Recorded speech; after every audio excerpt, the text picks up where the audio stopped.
Welcome to the Learning Pines YouTube. We hope this video helps. Welcome, soup lovers.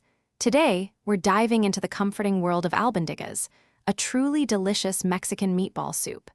This traditional dish is incredibly flavorful, packed with tender, seasoned meatballs and vibrant, fresh vegetables. It's perfect for a cozy family meal, and you'll find it surprisingly easy and very rewarding to prepare right in your own kitchen. To start, let's gather our main ingredients.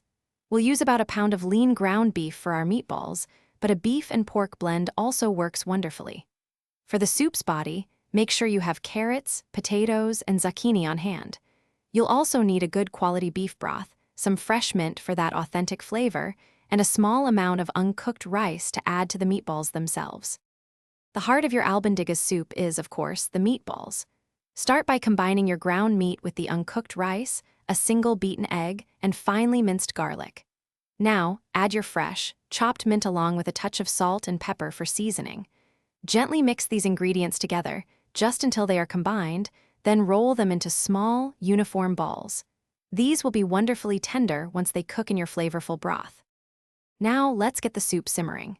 In a large pot, sauté your diced onions and minced garlic until they're soft and fragrant.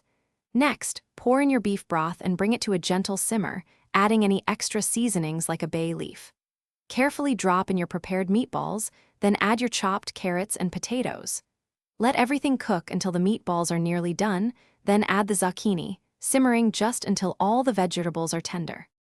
Once your meatballs are cooked through and the vegetables are perfectly tender, your delicious albondigas soup is ready to enjoy. Ladle generous portions into bowls, making sure each one gets a good mix of meatballs and vibrant vegetables. For a final touch, garnish with some fresh cilantro or a bright squeeze of lime juice. Serve this heartwarming soup with warm tortillas or crusty bread for a truly comforting meal. Thanks for watching. Consider subscribing if we helped you.